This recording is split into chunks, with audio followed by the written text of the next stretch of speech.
Voy para Facebook, entonces.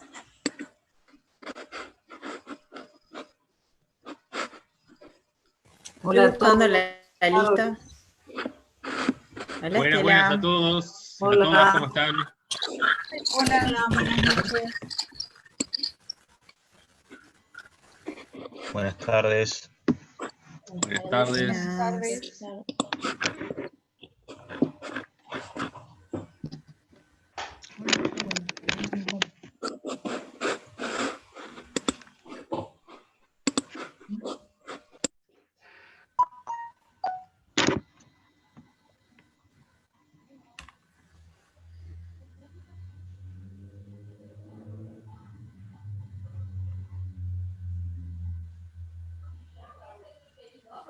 Ahí estoy. Ya. Perfecto. ¿Se te escucha un poco cortado? ¿O soy yo la cortada? Un poco por las dudas. Mario, ¿estás por ahí? Hola, buenas tardes. Buenas tardes.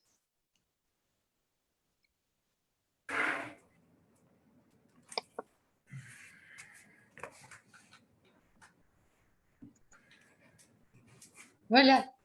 Hola, Vivi. Hola, Estela.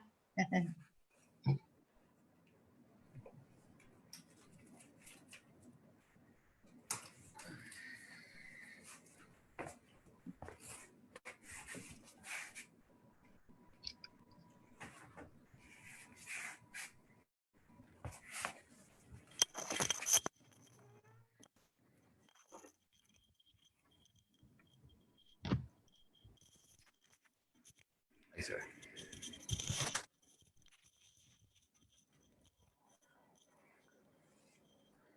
Julio, ¿me alcanzás el mate? ¿Ahí se escucha? Se escucha todo. Perfecto. Sí, Voy a estar en impecable. esa y vengo en menos de un minuto.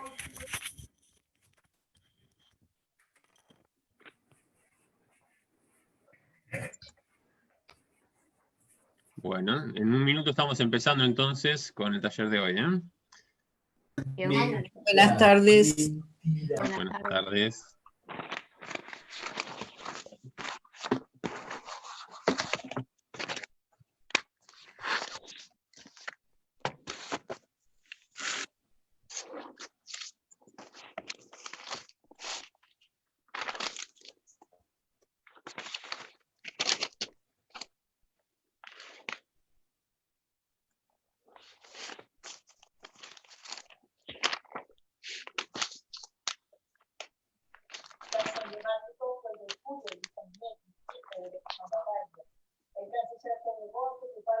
Buenas. Bueno, voy a silenciarlos a todos para poder ordenar un poco el inicio del taller.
Buenas. ¿Se escucha? Sí, perfecto. Ah, bien. Bueno, capaz que iniciamos entonces, ¿verdad? Mario, ¿ya está? Sí, claro. ¿Con qué nombre está Mario? Está como Mario Remedios.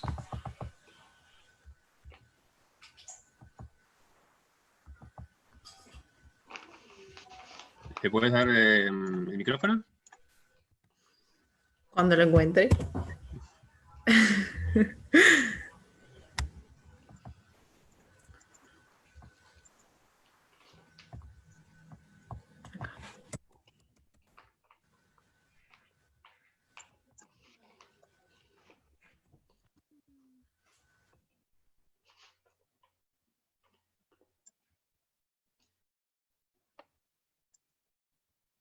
Bien, ya lo tenemos y está habilitado.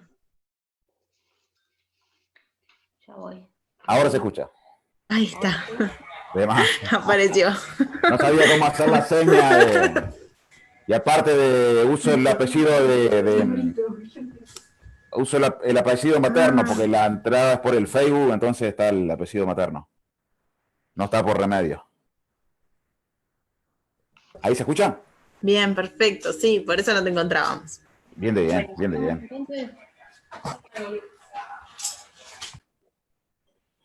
Entonces, ¿se escucha? ¿A mí se me escucha? Yo te escucho Sí. bárbaro, sí.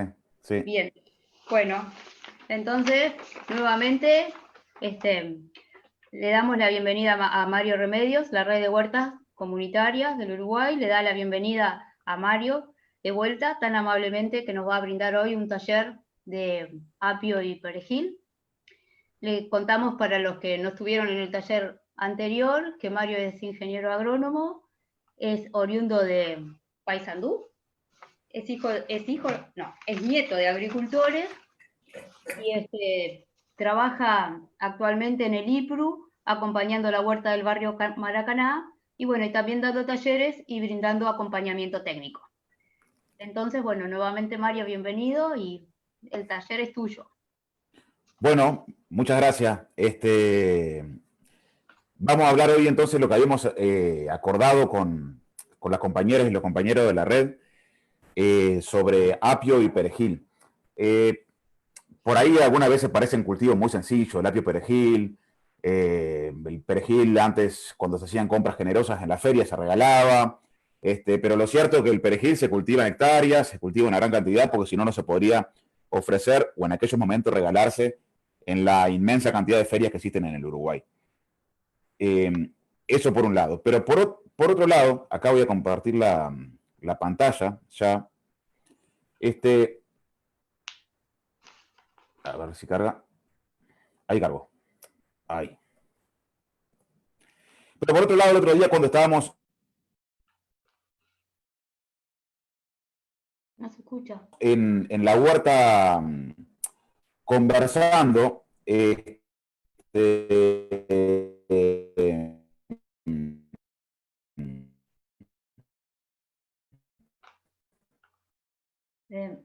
Se cortó.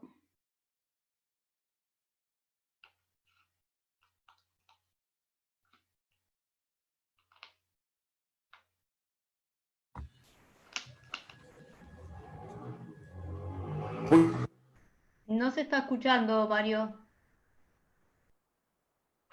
No te estamos escuchando.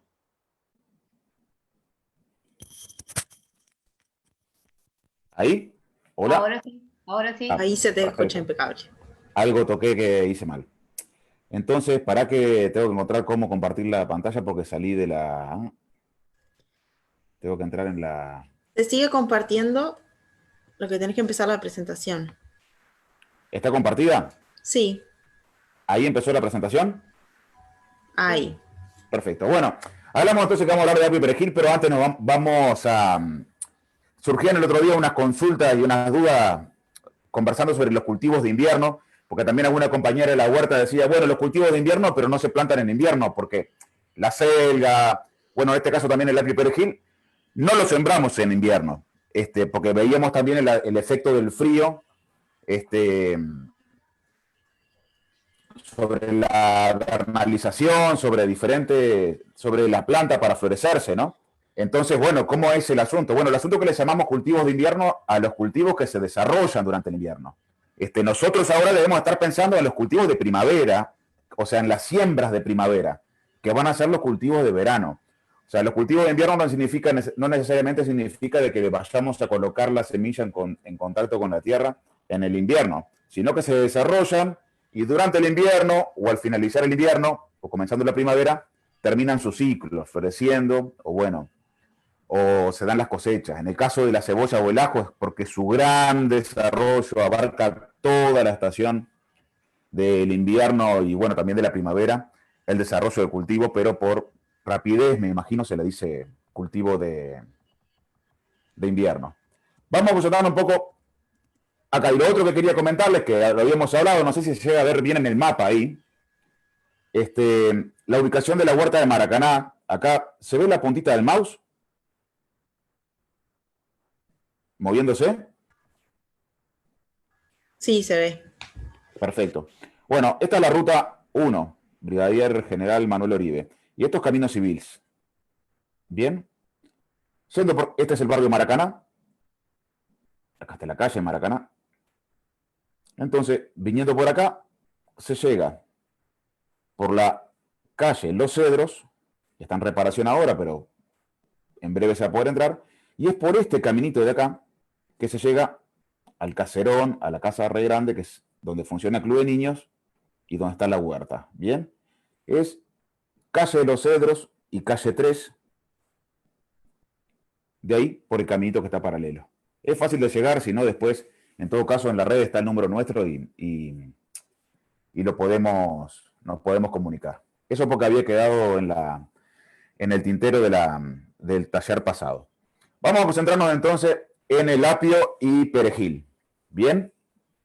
El apio y el perejil queríamos, nada, junto con el cilantro, las tres plantas son umbelíferas, son prima hermanas, son hermanastras, si se quiere, son muy parecidas, salvo algunas cuestiones que tienen que ver con el tamaño, el desarrollo de los tallos y de las raíces. El perejil, que es Petroselinum sativum crispum, por las pronunciaciones en latín, soy de terror, es una planta de porte más pequeño que la del apio. Bien. También es menor el desarrollo de las raíces, si bien tiene un buen desarrollo radicular, y la del apio es mayor. Hay similitudes en lo que es la fecha de siembra, hay similitudes en las características nutricionales, en los factores nutricionales que aporta, hay similitudes en un montón de aspectos que tienen que ver con la planta. Entonces, por eso queríamos trabajarlo juntos, a apio y perejil, más allá de que son hortalizas con diferentes valores en el mercado y que muchas veces también requieren una planificación distinta, justamente condicionado por el tamaño y por la forma en que se hacen las cosechas. En el apio nos vamos a concentrar en lo que tiene que ver con la cosecha, porque en las huertas o en mi casa, lo que yo tengo, lo cosecho de una manera en la que, como no se cosecha en la forma comercial. Pero eso lo veremos un poquito más adelante. Vamos a meternos entonces un poco con algo de la historia y los factores nutricionales de cada uno, que siempre es algo que a mí me parece muy interesante sobre los cultivos de esta agricultura, que significa también la forma de hacerlos. El apio, Apium graulens, algunos puntos de la historia. Fue utilizado en el Imperio Egipcio, en Roma, en Grecia, desde el año 1000 a.C. Se usaba en Grecia, principalmente en ceremonias deportivas y religiosas, en coronas, en trofeos, también como medicinal. Pero en el 1600 después de Cristo, en Francia, es cuando se lo comienza a utilizar como condimento o como hortaliza fresca, ¿bien? En ensaladas o de la forma que también lo utilizamos hoy día. El apio aporta vitamina A, C, K, B2 y B5. Aporta potasio y sodio, Por eso muchas veces vemos en los súper o en los lugares que se venden alimentos la sal de apio. También aporta un alto porcentaje de fibra, tiene muy bajas calorías y varios antioxidantes que protegen principalmente el tracto digestivo. Culturalmente se lo ha conocido como diurético, depurativo, un dilatador arterial, recomponedor y también afrodisíaco. Estas son las descripciones que tienen que ver un poco con la historia y con los factores nutricionales y medicinales a los que se ha relacionado o en los que se ha aplicado el apio. El perejil, en cambio, tiene un origen en la agricultura con los pueblos griegos, pero que, no sé si con la agricultura, en la que se le da un significado sagrado. Era símbolo de alegría, de fiesta, también del nacimiento, de la resurrección. Se colocaban ramos de perejil sobre las tumbas y en los actos o en las ceremonias fúnebres era repartido. En la Ilíada, para quienes gusten de la literatura, la isla de la ninfa Calipso estaba cubierta por una alfombra de perejil, que bueno, que fue de donde sacó el poder aquella ninfa para seducir a Ulises. O sea que ya Homero en sus obras lo comenzaba a mencionar el poder del perejil.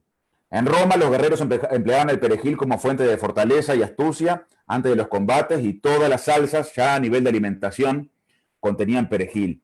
Comenzó desde el comienzo del periodo del emperador Carlomagno a difundirse por la región y por el mundo, pero lo cierto es que los datos dan que recién en el siglo XVII se comenzó también en Francia a incluir como ingrediente de las recetas. Y bueno, y adquirió prestigio, una fama mundial como planta aromática y decorativa incluso de los platos, al momento de servir los platos.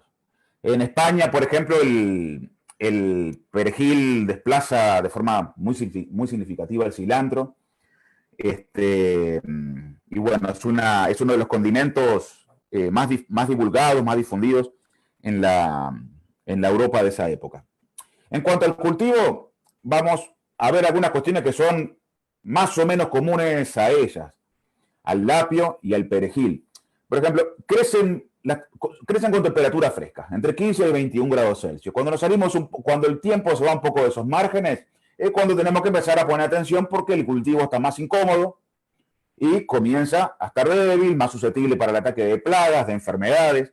La estructura de defensas puede debilitarse. Entonces es cuando también comenzamos a ponerle más atención. O sea, un cultivo que se asocia muy bien a los periodos de primavera y de otoño. Este es un dato muy importante sobre la germinación.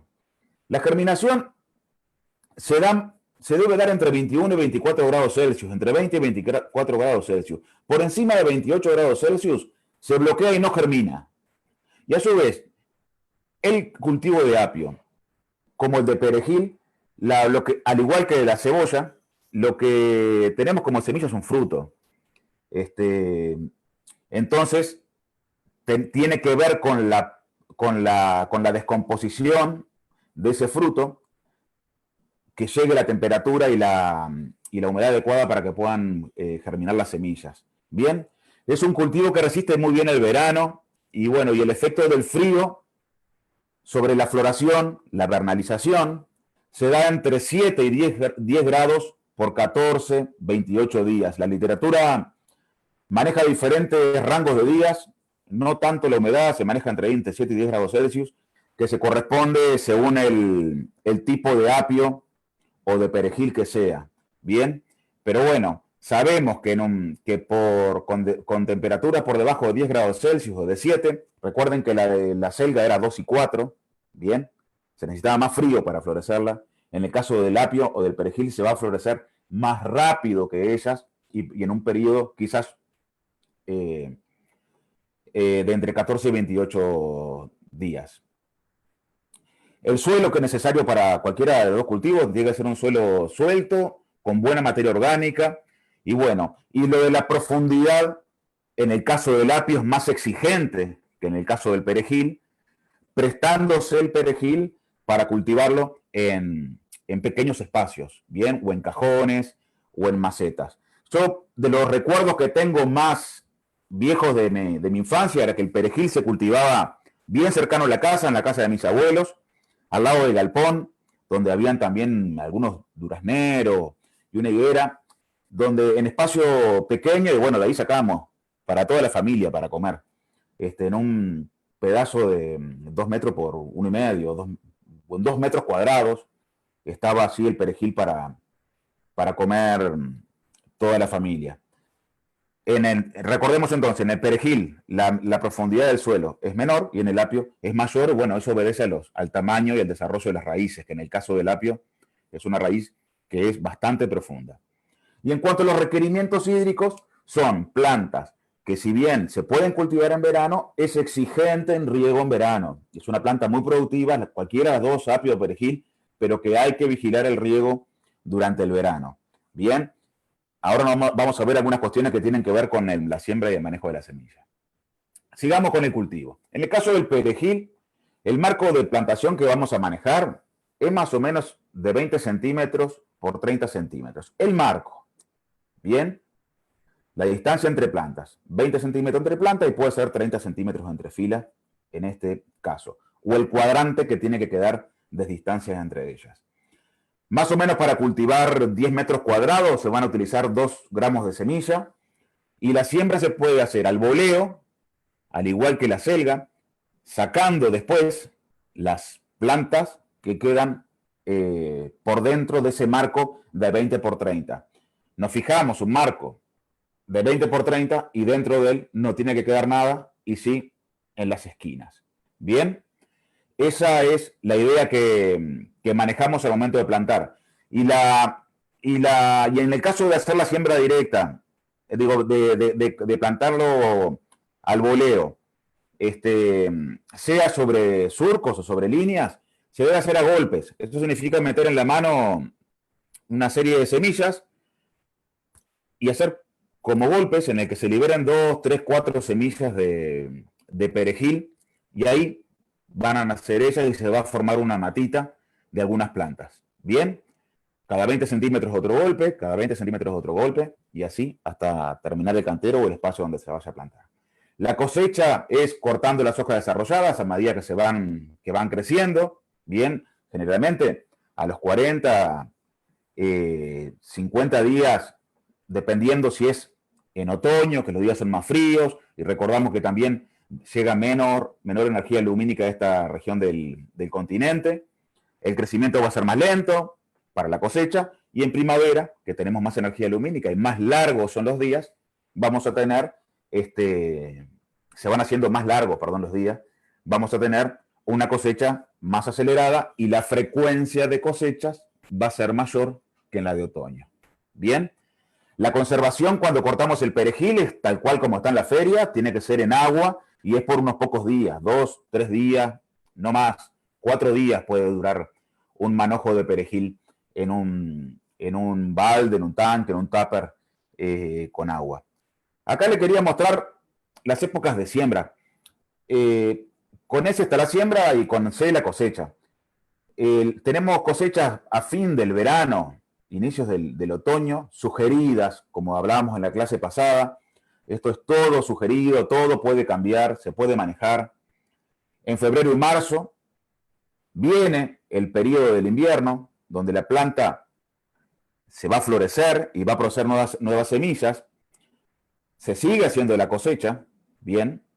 Y estas las destaqué aparte con un violetita acá claro, porque si bien las pone la bibliografía y también se puede cosechar. ¿Cómo? ¿Hola? Hola, fue un error, se abrió el micrófono. Ah, ¿se escucha? Sí, se escucha impecable. Ah, bárbaro.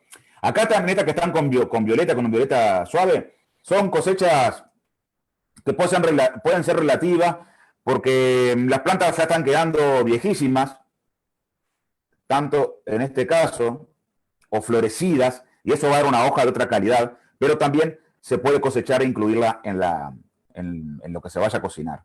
En el caso, imagínense, de esta siembra septiembre, octubre, noviembre, septiembre, octubre, que empezamos a cosechar en noviembre, sigue todo el año para acá, las plantas a esta altura van a ser mucho más grandes y mucho más viejas de estas que plantamos acá.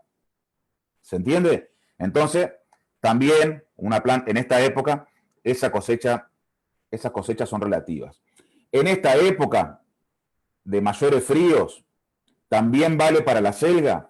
Podemos considerar la posibilidad de tapar el cultivo, que puede ser con un microtúnel, con un macrotúnel cubriendo 2 canteros o 3, dependiendo los recursos que tengamos y la capacidad de hacerlo.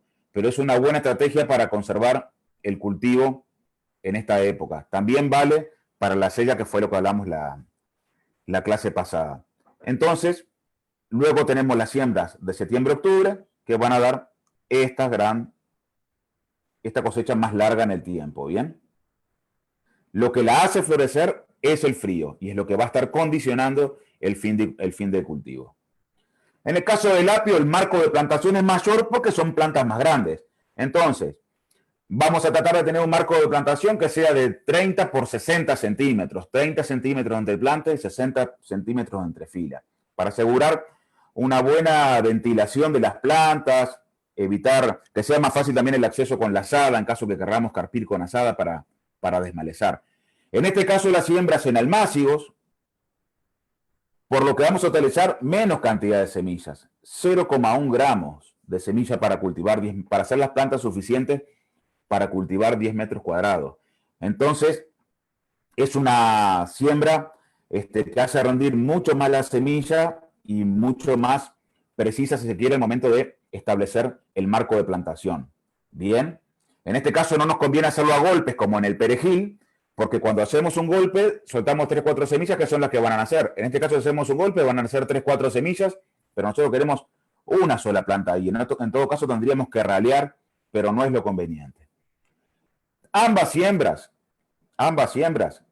tanto sean de primavera o de verano o de otoño, tenemos que considerar la profundidad de plantación, siendo que en otoño, que va a estar expuesta a condiciones de mayor humedad, la planta debe ser un poquito más arriba, un poquito más superficial que la de primavera, que tiene que ser un poquito más profunda. Como regla general siempre manejamos que cualquier regla general, después están las cuestiones específicas de cada cultivo, de cada especie, de que sembramos una semilla con el triple de su tamaño por encima de tierra o de tierra abonada.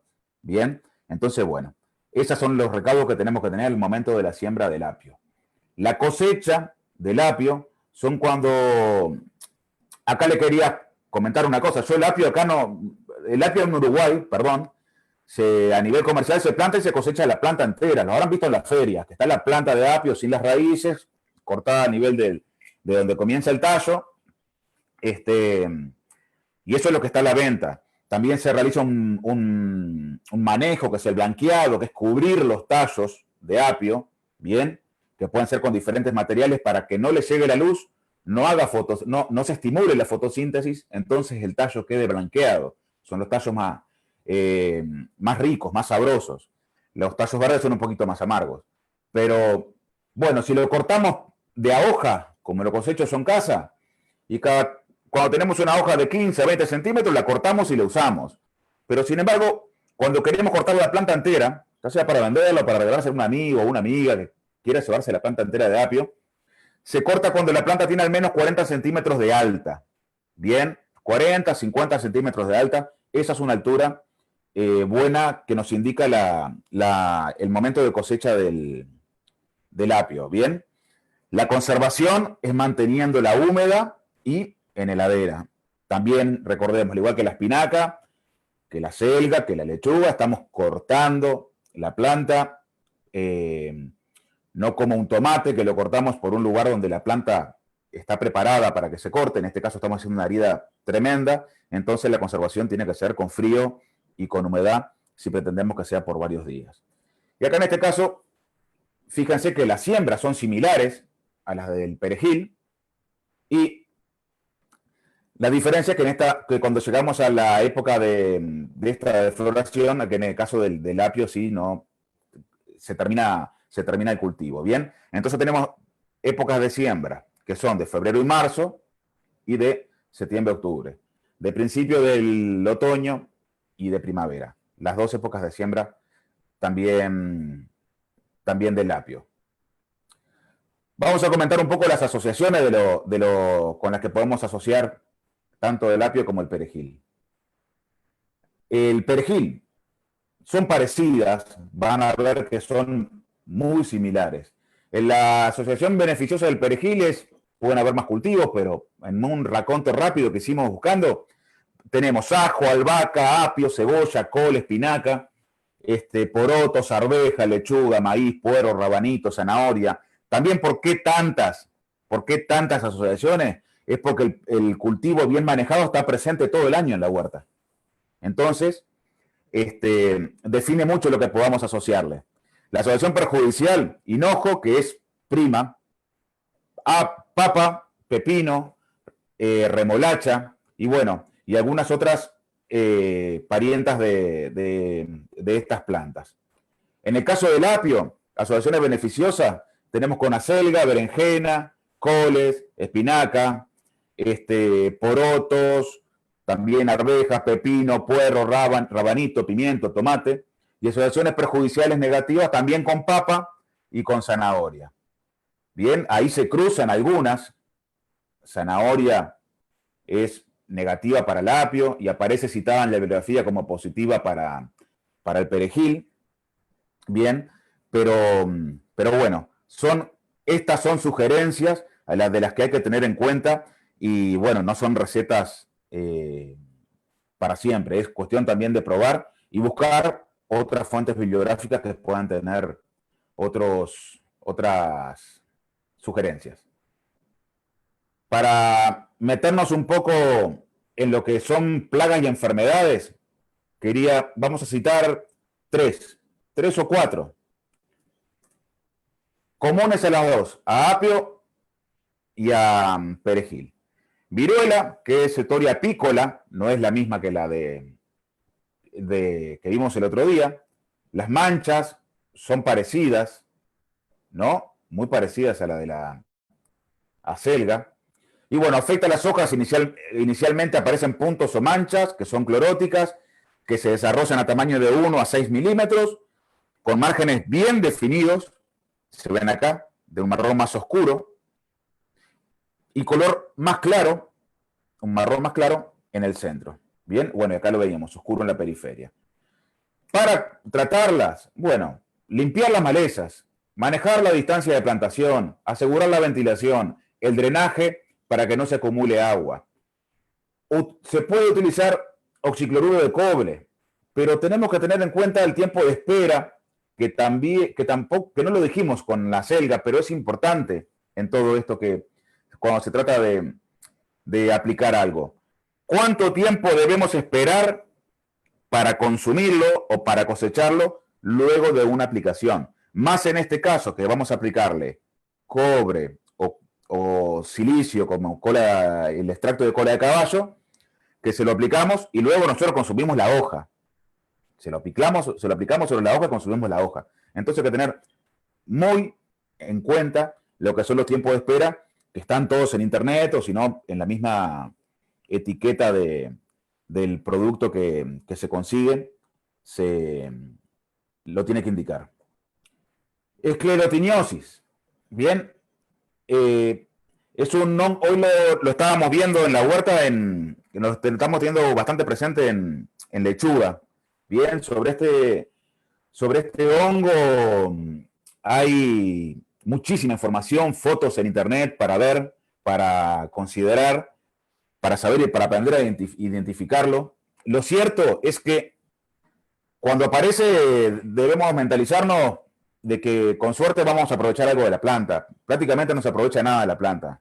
Queda mal, de mal sabor, se pudre totalmente y bueno, es un destructor total de la planta, que permanece en el suelo, por lo cual también debemos pensar luego estrategias concretas para trabajar sobre esa área donde apareció.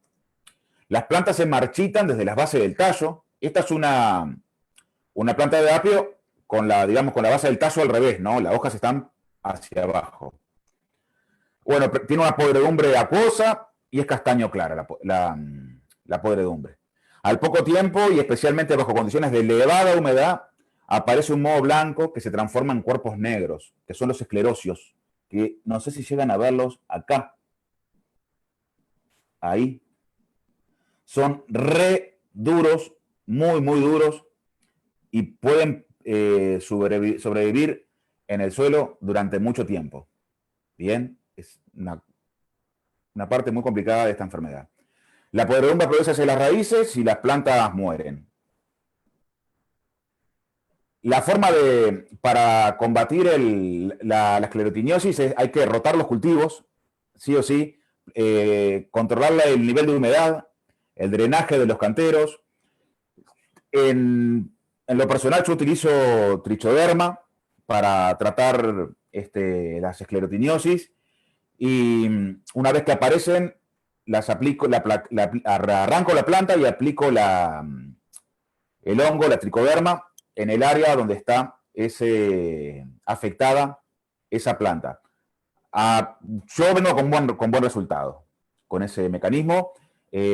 Como forma alternativa, quizás podrían probarse y sería un buen dato tenerlo, los MEN, los microorganismos eficientes nativos, para generar un nuevo balance y organismos que se coman a estos hongos.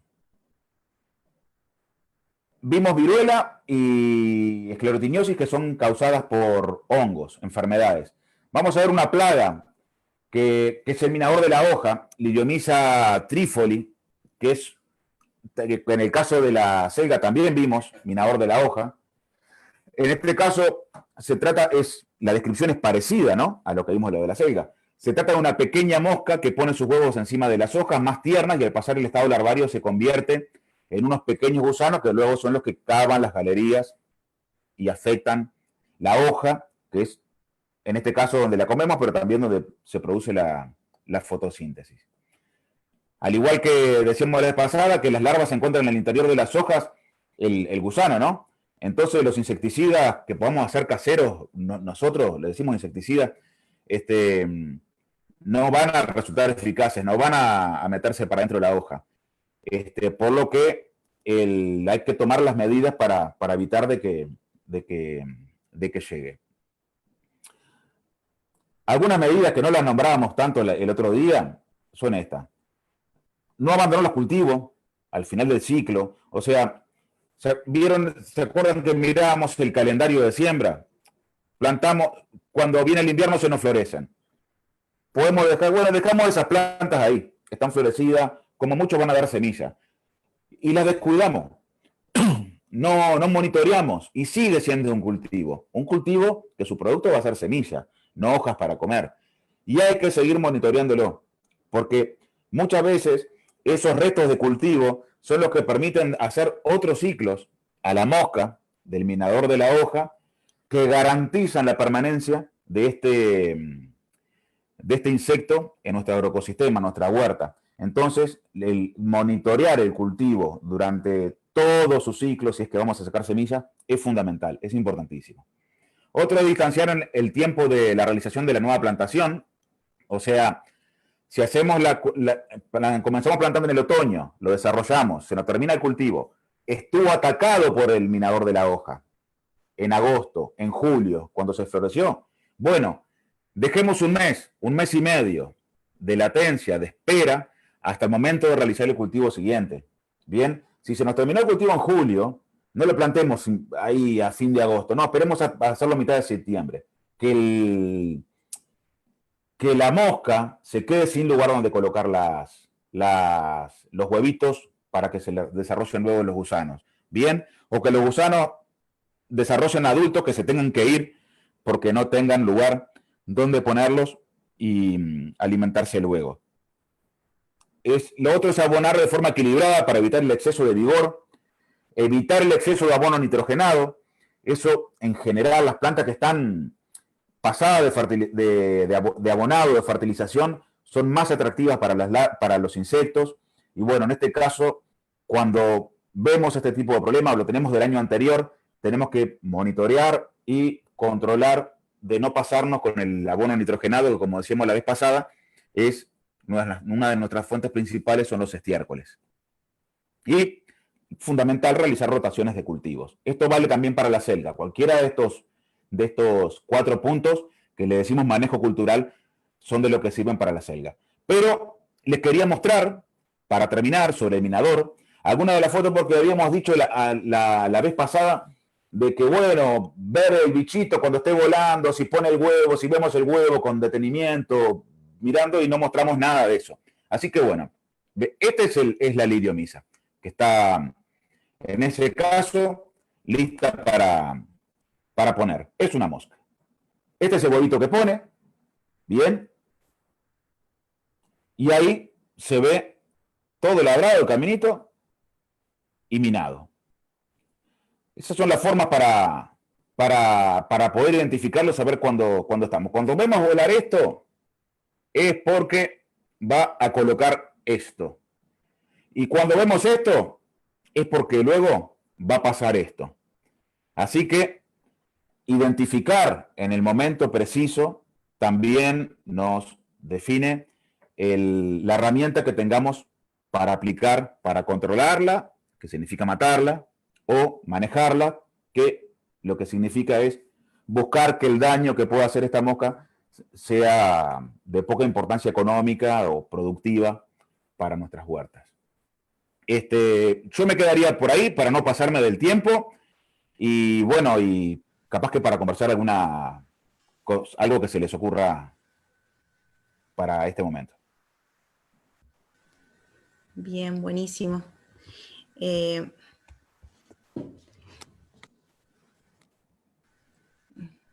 escucha, Mariana? ¿Estamos? Sí, se escucha impecable.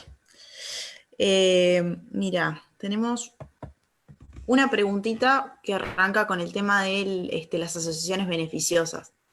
Dice que una de las asociaciones es con tomate, apio y tomate. Y dice, bueno, ¿cómo se maneja esto si uno requiere ambiente fresco y el otro es amigo del sol? Bien, mirá, las asociaciones que en ese momento voy a venir acá, nada, no va a tener problema porque el cultivo de apio crece bien con el clima fresco, pero no significa que no crezca en el verano. Justamente en el verano lo que hay que controlar son los riegos, que la planta tenga la capacidad de paliar esa alta temperatura. Bien, quizá lo que haya que considerar es que si ¿se ve esta foto acá? Sí, se ve. Bueno, si vamos acá está, en esta época se daría el tomate. Bien, claro. Se lleva a tierra. Noviembre, diciembre, incluso enero, febrero, se puede llevar el tomate a tierra. Lo que tenemos que considerar es que en esta época la planta de apio tiene un tamaño pequeño. Para esta época se va a hacer cada vez más grandes. Lo que tenemos que considerar, si vamos a asociar apio con tomate, es el marco de plantación del apio que permita luego meterle en el medio una planta de tomate. Por el tamaño, que también es una planta grande, de mucha ramificación, que hay que conducirla. Entonces, ya cuando plantamos, instalamos el cultivo de apio, quizá, en vez de pensar cada 30 centímetros cada planta, pensar cada 40 o cada 50. O en todo caso, plantarlas cada 30, y al momento que se va a trasplantar el tomate, que puede ser acá en diciembre, por ejemplo, se puede hacer una cosecha de la planta entera. ¿Me explico? Sí. De repente cosechar una sí, una no, y dejar el espacio para el tomate. Exacto, y de planta entera. ¿Qué precaución tendría yo? Porque en ese lugar que saquemos la planta de apio, no sabemos si se está desarrollando alguna enfermedad. No sabemos bien qué es lo que está pasando. Yo, en todo caso, quitaría la planta, quitaría las raíces, dejaría una semana, 2 semanas, trataría con tricoderma, con men, para combatir algún resto de algún hongo que se esté desarrollando, que esté próximo para que pueda estar preparado para comerse lo que venga, que en este caso sería el cultivo de tomate. Bien. ¿Se entiende? Bien. Sí, se entiende. De hecho, ahí puede ser que el tomate, de hecho, la asociación benéfica venga por el lado de hacerle un poco de sombra al apio, ¿no? En caso de También. diciembre, enero. Sí, también. Buenísimo. Después nos preguntan por Facebook qué les ha pasado de tener una planta hermosa de perejil y de apio y de repente se empieza a quedar amarilla de golpe. Y se le Bien. desprenden los tallos desde la tierra. Bien. No saben exactamente si se pudre la raíz o qué sería, pero bueno, hipótesis. Si es en este momento, puede ser el exceso de humedad. Está citado en todos lo que yo conozco, lo que he leído que tampoco es mucho, pero bueno, lo que he leído de perejil, que el exceso de humedad va produciendo el amarillamiento de las hojas y la pérdida total de la planta. Ese debilitamiento general que apenas las tocas y se salen, no es un amarillamiento seco, es más bien en el que la planta quede seca, es más bien húmedo y que puede estar asociado al exceso de humedad y las temperaturas y lo que tiene que ver con la disponibilidad para que las raíces agarren el nitrógeno o a la asfixia de raíces. En los lugares que lo he leído y las veces que me ha tocado ver algo de eso, ha sido por exceso de humedad. En el caso del verano, en esta época, puede ser también por falta de humedad, pero ya el desecamiento sería un desecamiento por marchitamiento, por falta de humedad, por falta de agua, por falta de riego típico. Bien. Si es en esta época, estamos acá, es seguramente sea por exceso de humedad, asfixia principalmente, exceso de humedad, tierra apretada, poco suelta, entonces son de los problemas más difíciles de solucionar cuando el suelo está compactado, ¿no? Porque hay que darle vuelta a tierra. Bien, capaz que para terminar con el ciclo y después tenemos una de la liriomisa, capaz que si podés explicar bien cómo es la técnica del blanqueado en el caso del apio y cómo sé cuándo puedo cosechar las semillas. Bien. La semilla produce es una umbelífera, produce la flor y luego cuando se seca la flor está la semilla ahí. Yo se la dejaría para Silvana, porque seguramente estuve también en varias clases con ella en la que explica familia por familia, pero es esperar el secado de la flor y bueno, luego retirar la semilla, trillarla, limpiarla. En el caso del blanqueo, yo me había marcado acá una serie de